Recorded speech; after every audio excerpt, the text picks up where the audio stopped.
우리가 함께 읽은 본문에서 하나님의 크신 사랑을 기억하라라는 제목으로 하나님의 말씀을 전하도록 하겠습니다.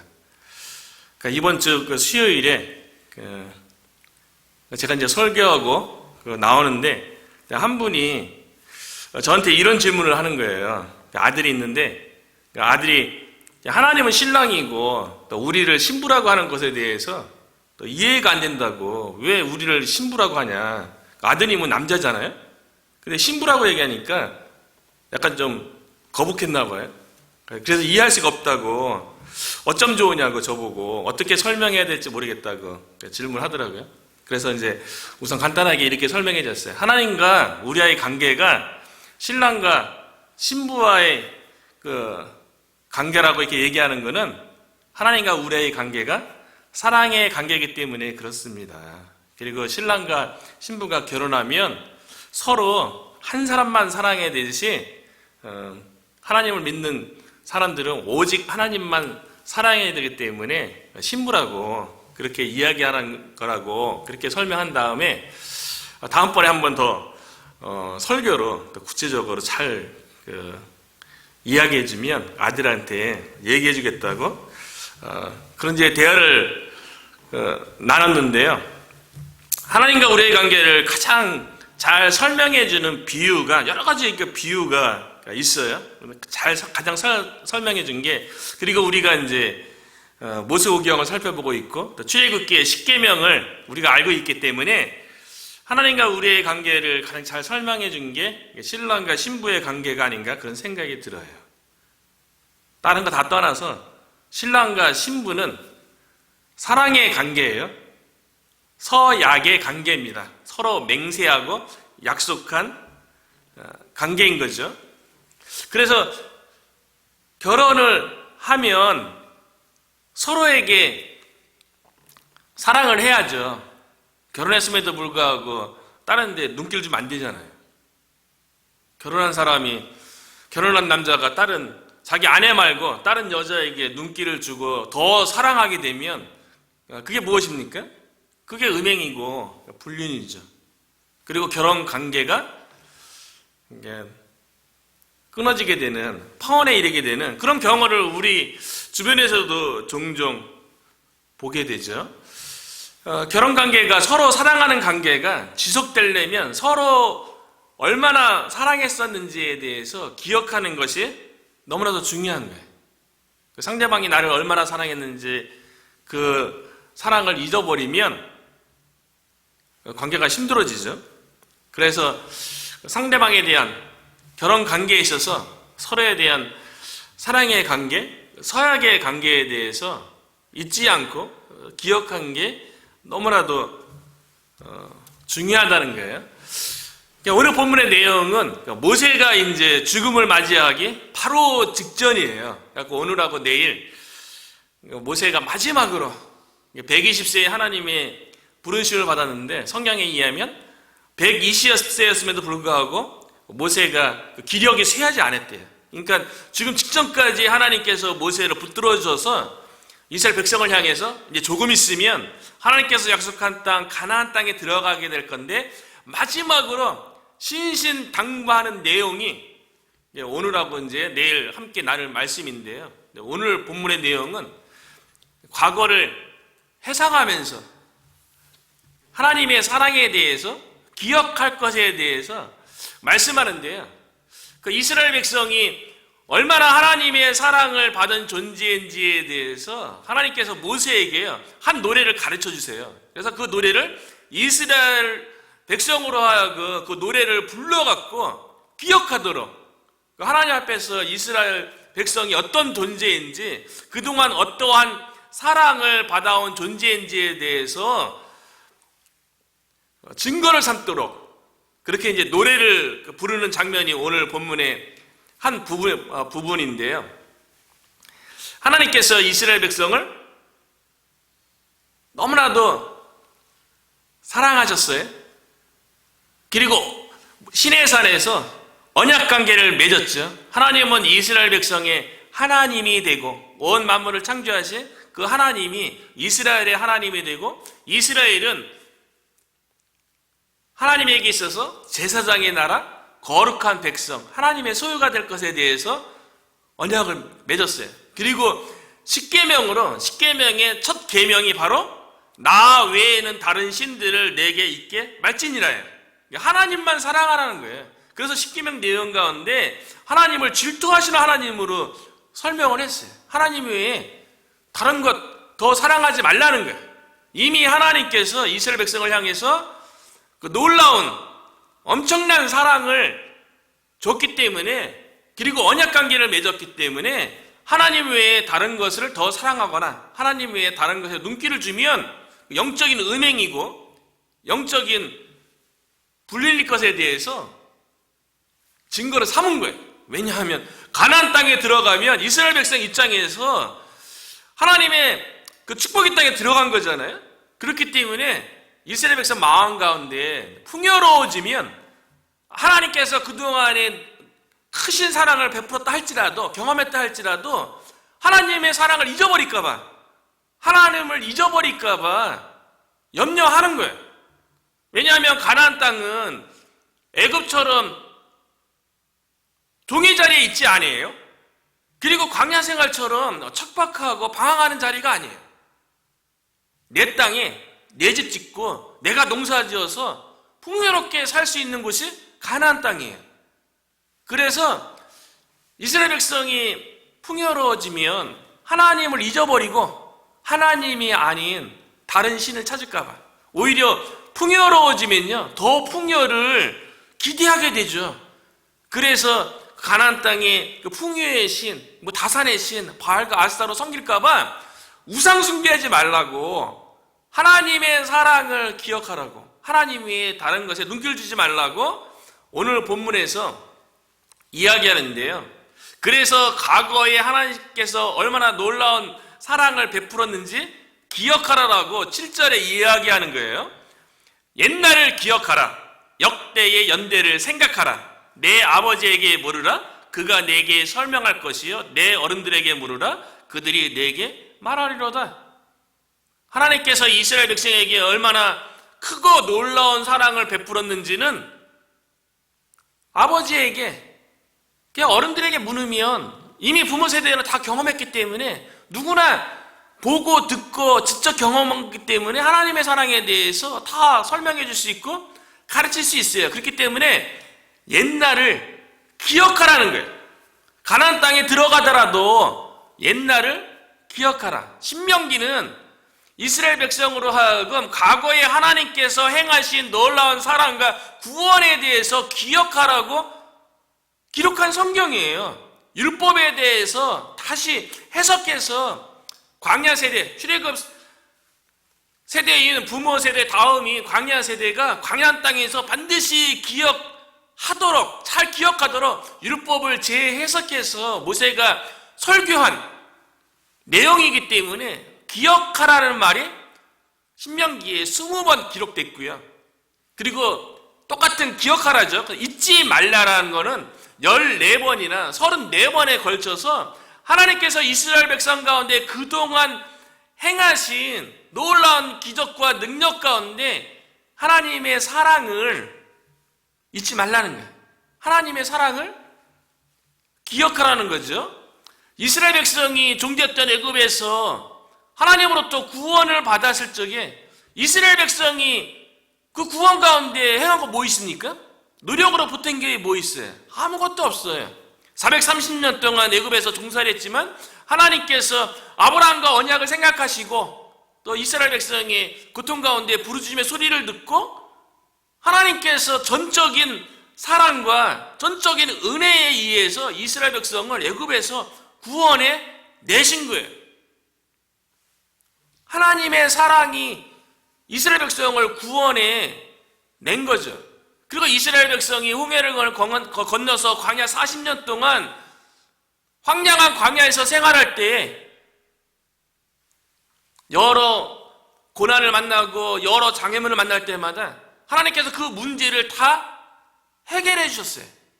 왜요? 이스라엘 백성을 하나님께서 사랑하셨기 때문에 그런 거예요. 그 하나님께서 이스라엘 백성에게 베풀어 주신 그 놀랍고 크신 사랑에 대해서 늘 기억하라는 거예요. 시편 136편에 보면 애굽에서 이스라엘 백성을 구원하신 것은 전적인 하나님의 사랑이었다고 시편 기자가 찬양하고 있어요. 그래서 시편 136편 10절과 11절에 보면 애굽의 장자를 치신 이에게 감사하라. 그 인자하심이 영원함이로다. 이스라엘을 그들 중에서 인도해 내신 이에게 감사하라. 그 인자하심이 영원함이로다. 인자하심이라는 히브리어가 헤세드예요. 이전에도 한번 나눴던 것 같은데요. 헤세드라는 단어는 인자, 자비, 은혜, 사랑 여러 가지 번역되었는데요. 기본적인 의미는 무조건적인 사랑이에요. 무조건적인 사랑. 이것이 이제 헤세드인데 애굽에서 하나님께서 인도해 내신 것은 전적인 하나님의 사랑, 헤세드라는 거예요. 그렇기 때문에 하나님 앞에 감사하라는 거죠. 우리들도 마찬가지죠. 우리가 세상 가운데 있을 때 하나님께서 우리를 사랑하셔서 우리를 세상 가운데 불러내 주셔서 하나님의 자녀 삼아 주셨어요. 우리가 하나님의 자녀 되는데 때로는 어떤 사람들은 그렇게 생각하는 경우가 있어요. 내가 여러 종교 가운데 마치 하나님을 선택하고 기독교를 선택해서 신앙생활하고 하나님의 자녀가 됐다고 생각하는 사람들이 있어요. 그런데 하나님의 은혜를 경험해보고 하나님의 그 놀라운 사랑을 체험하고 보면 내가 선택한 것이 아니구나. 하나님께서 선택하셔서 나를 하나님의 자녀 삼아주셨구나라는 것을 깨닫게 되죠. 우리가 하나님의 자녀가 되는데 하나님에게 한 거 뭐 있습니까? 우리가 선행을 했습니까? 하나님을 위해서 무엇을 했습니까? 아무것도 없어요. 전적인 하나님의 사랑에 의해서 우리가 하나님의 자녀가 되었어요. 그래서 성경에 보면 요한복음 3장 16절에요. 하나님께서 우리를 사랑하시는데 얼마만큼 사랑하는지에 대해서 이렇게 말씀하죠. 하나님이 세상을 이처럼 사랑하사, 이처럼이 어떻게 처럼이냐면 독생자를 주셨으니 하나님의 유일한 아들 독생자 예수 그리스도를 십자가에 내어 놓으시기까지 독생자를 주셨으니 이는 그를 믿는 자마다 멸망하지 않고 영생을 얻게 하려 하심이라. 독생자를 십자가에서 그 생명을 다하기까지 물과 피를 쏟기까지 우리를 사랑하셔서 우리 가운데 영생을 주시고 하나님의 자녀 삼아주셨다는 게, 그러니까 내가 하나님을 믿고 하나님의 자녀가 되었다는 것 자체가 이미 놀라운 하나님의 사랑을 받았다는 증거인 거예요. 그래서 사도 바울이 로마서 5장 8절에도요. 우리가 아직 죄인 되었을 때에 그리스도께서 우리를 죽으심으로 하나님께서 우리에 대한 자기의 사랑을 확증하셨느니라. 하나님께서 우리를 얼마나 사랑하는지 하나님의 사랑을 확실하게 증명하신 것이 그리스도께서 우리를 위해서 죽으신 거라는 거예요. 그 그리스도의 죽으심으로 말미암아 우리가 죄 용서함 받고 하나님의 자녀가 되었고 천국 백성이 된 것 아닙니까? 우리는 하나님의 사랑을 받아서 하나님의 자녀가 되었고 이 자리에 있는 줄로 믿습니다. 그렇기 때문에요. 우리가 신앙생활의 근거가 하나님의 사랑이어야지 되는 거예요. 그 무한하신 크신 하나님의 사랑 때문에, 그 사랑의 그 감동과 감명 때문에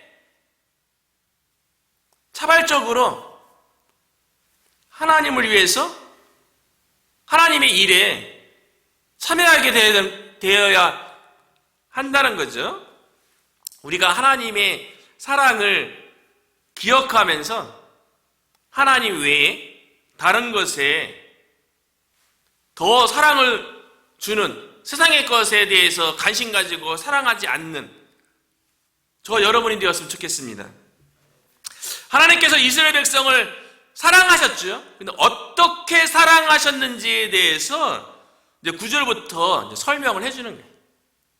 이스라엘 백성을 애굽에서 구원해 내신 것 자체가 하나님의 무조건적인 무한한 사랑이신데 어떻게 사랑하셨는지에 대해서 첫 번째는요, 이스라엘이 선택받은 것 자체가 하나님의 사랑을 받은 증거라는 거예요. 그게 9절이죠. 여호와의 분깃은 자기 백성이라 야곱은 그가 선택한 기업이로다. 이스라엘 백성에 대해서요, 9절에 보니까 이스라엘이라고 부르지 않아요. 이스라엘로 이름 바뀐 지가 언젠데요? 애굽에서 이미 이스라엘이라는 민족을 형성해서 출애굽했는데 하나님께서 이스라엘 백성을 이스라엘이라고 부르지 않고요, 야곱이라 부르고 있어요. 야곱을 선택했다는 거죠. 야곱의 이름의 뜻은 속이는 자, 빼앗는 자, 그런 의미잖아요. 야곱은 이스라엘로 변화되기 전에 가졌던 세상의 이름이에요.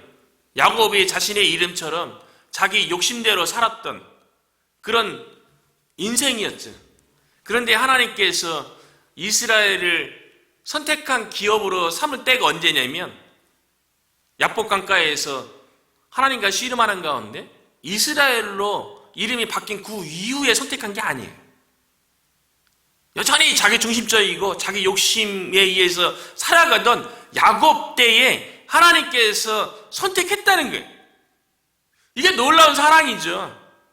그 야곱의 인생 가운데서 하나님께서 사랑할 만한 조건이 뭐 있습니까?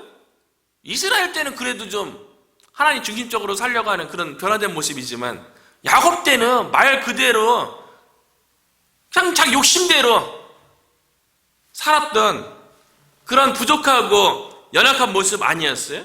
그런데 하나님께서는 야곱이었을 때 선택했다는 거예요. 야곱이 사랑받지 못할 그런 조건이었음에도 불구하고 하나님의 선택에 의해서 하나님의 기업이 되었다는 것, 그것 자체가 하나님의 사랑을 받았다는 증거라는 거죠. 그래서 이스라엘은 하나님의 사랑을 받은, 선택받은 민족이 되는 거죠. 우리들도 마찬가지예요. 우리가 언제 하나님으로부터 선택받았을까요? 우리가 무슨 하나님 앞에서 예쁨을 받은 어떤 무엇을 할 적에 우리가 선택받은 게 아니고요. 이미 창세전부터 우리를 선택하셔서 하나님의 자녀로 삼아 주셨다는 거예요. 그것도 우리가 선택한 것이 아니라 하나님의 창세전인데 우리가 어떻게 선택을 합니까? 하나님께서 당신이 선택하신 거죠. 그 선택하신 이유가 하나님의 사랑 때문이라는 거예요. 그래서 에베소서 1장 4절부터 6절에 보면 곧 창세전에 그리스도 안에서 우리를 택했대요. 창세전에요. 왜냐하면 우리로 사랑 안에서, 하나님의 사랑 안에서 그 앞에 거룩하고 흠이 없게 하시려고요. 하나님의 사랑 가운데 거해서 살아가도록 우리가 선택받았다는 거예요. 그 기쁘신 뜻대로 우리를 예정하사 미리 정했다는 것도 선택한 거죠. 그리스도 예수로 말미암아 자기의 아들들이 되게 하셨으니 이는 그가 사랑하시는 자 안에서 우리가 이미 하나님이 사랑하는, 우리를 사랑하는 존재 안에서 우리에게 거저 주시는 바 그의 은혜의 영광을 찬송하게 하려는 것이라, 우리가 하나님의 이미 사랑을 받고 있어갖고요, 그 안에서 받는 은혜에 대해서 찬송하게 하셨대요. 저와 여러분은 이미 창세전에 선택받아서 하나님의 자녀가 되었고 하나님의 은혜를 받는 존재가 되어서요, 하나님을 찬양하는 존재가 된 줄로 믿습니다. 우리가 선택받은 것 자체가 이미 하나님의 사랑을 받았다는 증거라는 거예요. 그 두 번째, 하나님께서 이스라엘 백성을 어떻게 사랑하셨는지에 대해서 자기의 눈동자같이 지켜주셨다고 설명하고 있어요. 10절이죠. 여호와께서 그를 항무지에서 짐승이 부르짖는 광야에서 만나시고 호위하시고 보호하시며 자기의 눈동자같이 지키셨도다. 황무지와 광야는 이스라엘 백성이 출애굽해서 40년 동안 광야에서 방황하던, 황량하고 삭막했던 그 땅에서 거하던 그 기간이 아니겠어요? 그 40년 광야 동안 먹을 양식도 없고 마실 물도 없었지요. 그런데 그 광야 가운데 들려오는 소리는 짐승의 울부짖는 소리밖에 없는 거예요. 그 척박한 그 땅 가운데 짐승의 울음소리가 들리면 얼마나 두렵고 떨리겠어요. 불안하죠. 그런데 그 광야 40년 세월 동안에 하나님께서 만나시고 호위하시고 보호하셨대요. 하나님께서 이스라엘 백성이 광야 40년 생활하는 동안 해막에서 구름기둥과 불기둥으로 인지하셔서 해막에서 만나주셨잖아요. 해막에서 말씀하셨죠. 하나님의 백성으로서 어떻게 살아야 되는지 율법을 주셨잖아요. 그리고 하나님의 백성으로서 어떻게 거룩하게 설 수 있고 어떻게 거룩하신 하나님을 만날 수 있는지 해막에서 다 만나주셨잖아요. 말씀해 주셨잖아요. 그리고 광야 기간 동안에 호위하시고 보호하시고 구름기둥과 불기둥으로 이스라엘 백성을 호위하시고 보호해 주셨잖아요. 그렇게 40년 동안 하나님께서 이스라엘 백성을 사랑하신 것에 대해서 자기의 눈동자같이 지켜줬다고 말씀하고 있어요. 눈동자예요. 눈동자처럼 지켰다는 거예요. 눈은 우리 신체 중에서 가장 귀중한 곳이죠. 그리고 가장 쉽게 다칠 수 있는 연약한 부분이에요. 그래서 눈동자처럼 지켰다는 것의 의미가 무엇이냐면 최우선적으로 아끼며 아주 조심스럽게 보호했다는 거예요. 이스라엘 백성이 광야 40년 동안에요, 하나님께서 사랑의 눈으로 그들을 지켜보면서 최우선적으로 하나님의 백성이 이스라엘 백성을 아끼시고 아주 조심스럽게 보호해 주셨다는 거예요. 시편 저자도 동일한 하나님의 사랑에 대해서 표현했어요.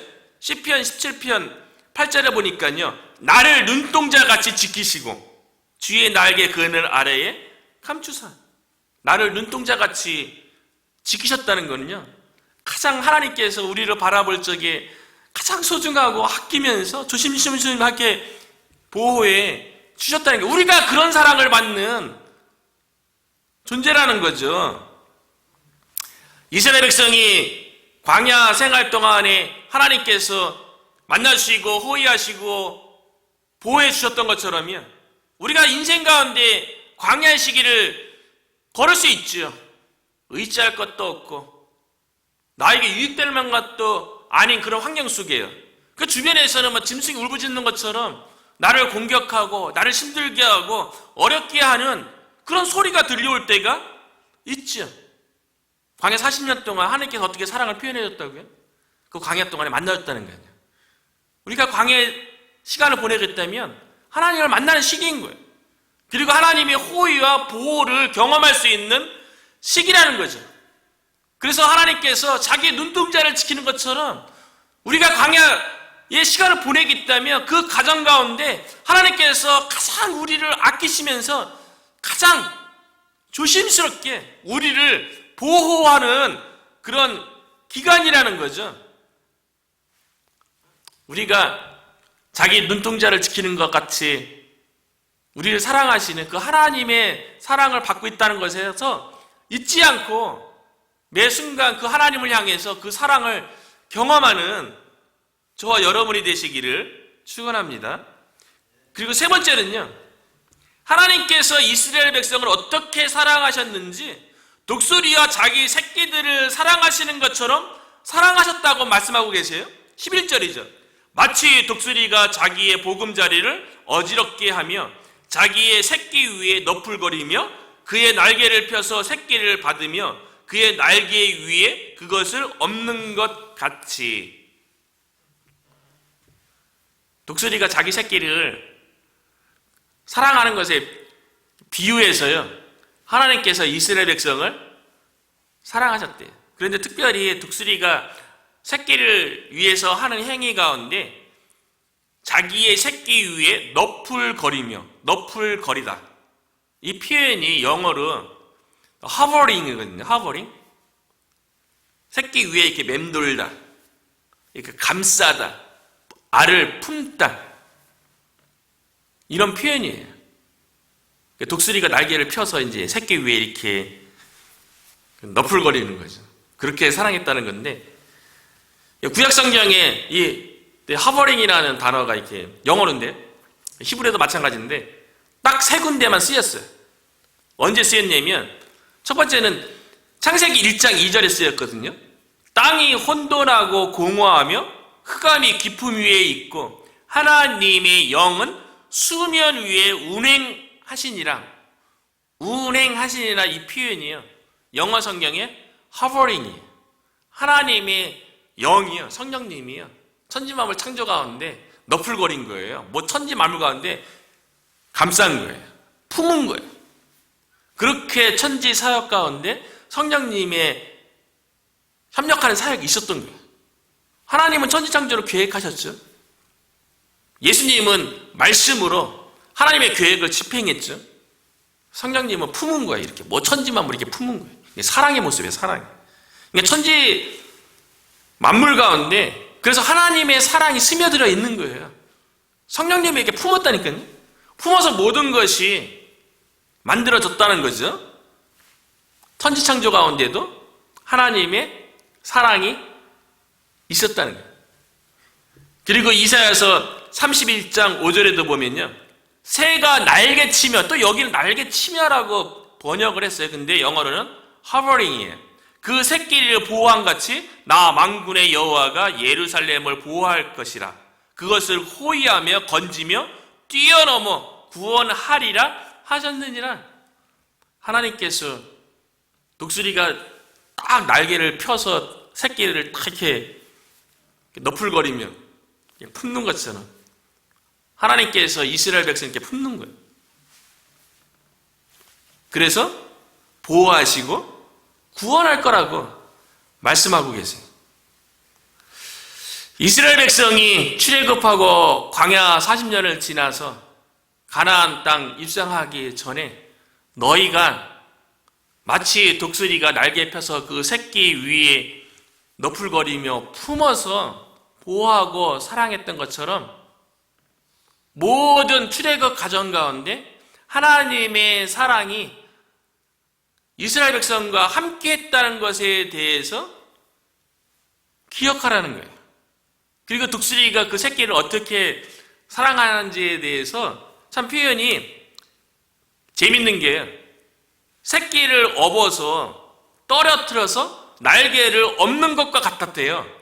실제로 독수리가 새끼가 어느 정도 크잖아요. 그럼 새끼를 훈련시키기 위해서 그 날개 위에 업어갖고 높은 곳에 올라가고 새끼를 떨어뜨린대요. 그럼 새끼가 날기 위해서 날개질을 막 할 거 아니에요. 그러다가 심해 버거워서 땅에 떨어질 때 정도 되면 독수리 어미새가 와서 날개를 업어서 다시 위로 올리는 거예요. 그리고 또 위에서 떨어뜨리고. 그래서 새끼가 날개에 힘을 줘서 결국 그 스스로의 힘에 의해서 날 수 있도록. 그래서 새끼 독수리가 진짜 독수리가 되어서 하늘의 제왕이 되도록 어미 독수리가 새끼 독수리를 그렇게 사랑으로 키우는 거라는 거죠. 그런데 하나님께서 하나님의 백성을 마치 그와 같이 키운다는 거예요. 그러니까 이스라엘 백성이 광야 40년 동안 보냈던 그 기간은 마치 독수리가 새끼를 위에서 떨어뜨리는 것처럼, 그래서 날개에 힘이 생겨서 스스로 높은 푸른 창공을 힘차게 올라갈 수 있도록 이스라엘 백성으로 하여금 스스로의 힘으로 믿음으로 일어설 수 있도록 훈련하고 연단한 하나님의 사랑의 기간이었다는 거예요. 우리가 그 사랑을 발견했으면 좋겠어요. 때로는 위에서 떨어지는 것처럼 우리 스스로 막 날개짓을 전혀 올라갈 것 같지 않은 막 날개짓 하는 그런 가정 가운데 놓일 수 있죠. 그런데 떨어지기 전에 독수리가 다시 등을 엎는 것처럼 하나님께서 우리가 막 날개짓 하다가 심해 버거하면 하나님은 우리를 사랑하시기 때문에 하나님의 등으로 업어서 우리를 다시 올리고 결국 우리로 하여금 날게 하게끔 하나님의 사랑이 우리와 함께하는 줄로 믿으시기 바랍니다. 독수리가 새끼를 어떻게 사랑했는지, 새끼를 품어주기도 하고 새끼를 높은 곳에 떨어뜨리고 등으로 업는 것처럼 우리를 사랑하고 있다는 거예요. 그렇기 때문에 하나님께서 우리를 구원하시고 우리 가운데 지금까지 그 사랑으로 인도해 주신 그 사랑을 기억할 때에 이스라엘 백성이 가나안 땅에 들어가서 하나님이 아닌 다른 우상을 섬기지 않아야 하는 것처럼 우리들도 하나님의 크신 사랑을 기억하게 될 때 오직 하나님만을 사랑하게 되고 그 사랑이 우리의 감동이 되어서 그 사랑 때문에 우리가 하나님을 믿고 하나님의 사랑 때문에 우리에게 주어진 하나님의 사명을 감당하게 되는 줄로 믿습니다. 늘 하나님의 그 크신 사랑을 기억하는 그 하나님의 사랑을 삶 가운데서 깊이 경험하는 저와 여러분 되시기를 주님의 이름으로 축원합니다.